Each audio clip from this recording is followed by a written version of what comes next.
welcome back to Tightlining Maryland. I am in my happy place. I'm out in western Maryland at the Savage River. I'm with my buddy Eric.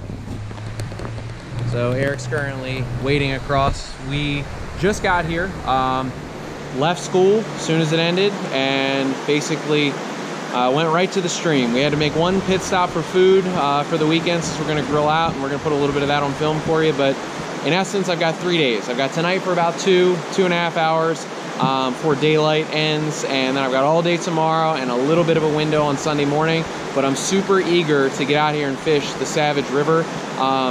Any angler on the East Coast, especially in Maryland, PA, Virginia, West Virginia, you know the drought has been super bad. So therefore, I can't fish the brookie streams probably like I usually would when I'm out here. I can't fish some of the upper parts of the Savage. So I'm kind of confined to just this river system, which is going to be a good problem. It's a trophy trout river, and not to ramble on too much about it, but it is probably my favorite river to fish in all of Maryland. So with all of that being said, I'm going to follow Eric out. We're going to get fishing on a section I've never been in before, and we'll see if we can't bring some wild brown trout to net for you. So I hope you enjoy, and thank you so much for tuning back in.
Got one.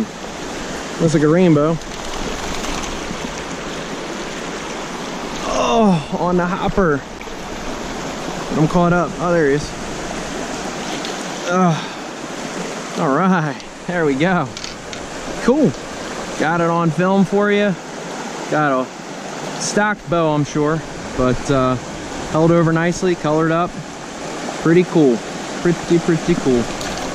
So I don't do a lot of dry fly fishing, but that kind of shows you how versatile the setup is. That I got this this rainbow here on the hopper. Just bought that for the weekend. Paid off. Got our first fish.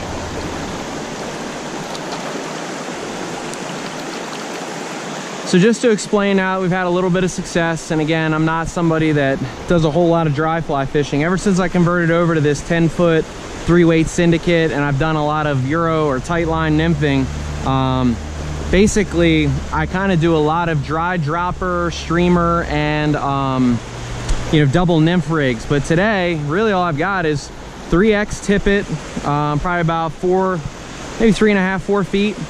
I've got a pretty standard dropper, or excuse me, a hopper on, and just a brown sitting on top with a little bit of fuzz to kind of stand out, give me an indicator, some legs to come off of it that you can maybe see there. But in general, all I did is I've been looking for moving water, just like if I were nymphing, and basically what I do is I just roll cast it up, let it hit the water, and bring it on down. And that rainbow was sitting right here in that nice deeper pocket, where there's kind of a cushion on the back side of this rock. He came up and just crushed that. I've had a couple brown trout come up and try to get it, but they look kind of small. But that rainbow was about 13 or so inches, and again, I just rolled it up right into there. He came right off the bottom and smack. So hopefully you got to see that on film. But that is our first Savage fish, and I'm excited to get even more opportunities at some wild fish here throughout this trip for you. I got one.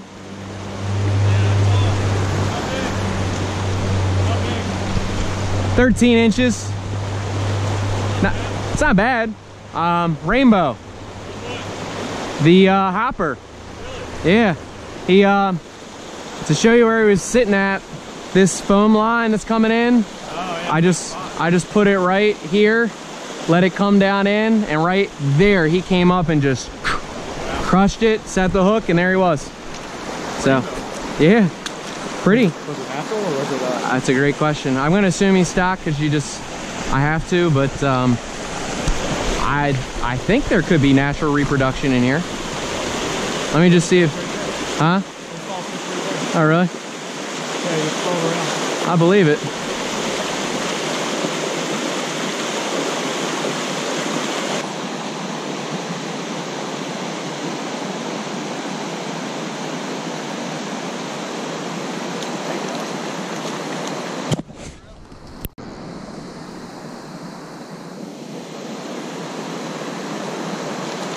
Oh, so a nice holdover, colored up rainbow. Whoa. Ooh, over a nice run after I almost netted him. There you go, he woke up. But in the net he goes.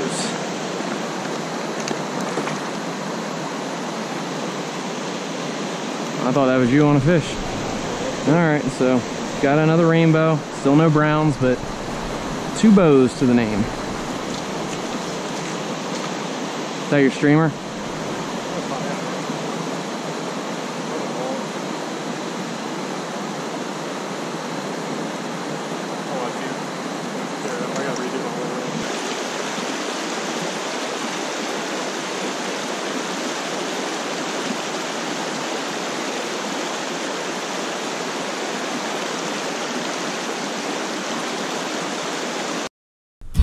So let me break down the spot for you. As I walked up on it, I'm looking at a lot of different structure, I'm looking at a lot of different feeding lanes, and a lot of opportunities for fish to be able to kind of feed. So with that said, there were 5 spots that I would kind of pick apart when it comes to this particular hole.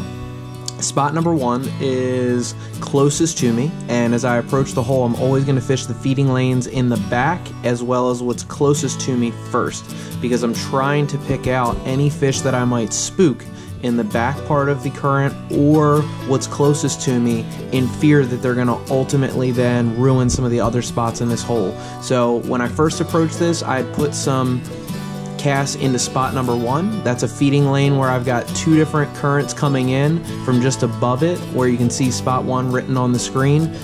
2 feeding lanes kind of converge right there, and that gives me a good location for a fish.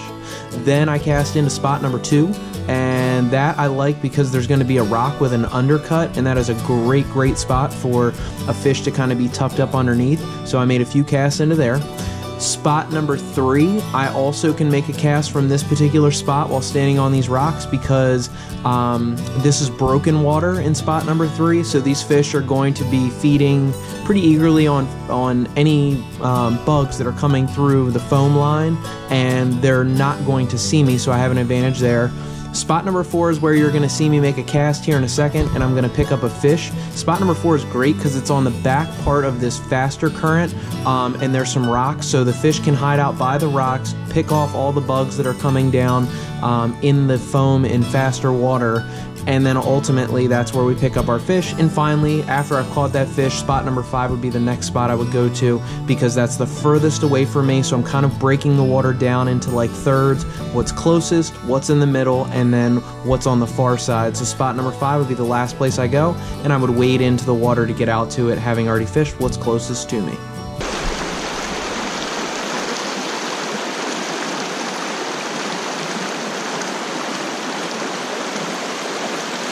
There we go. Finally picked up a nice brown. Right where he's supposed to be. Oh. Into the net, the Savage River Brown goes. Took the mop, sitting in a nice soft pocket of that faster current.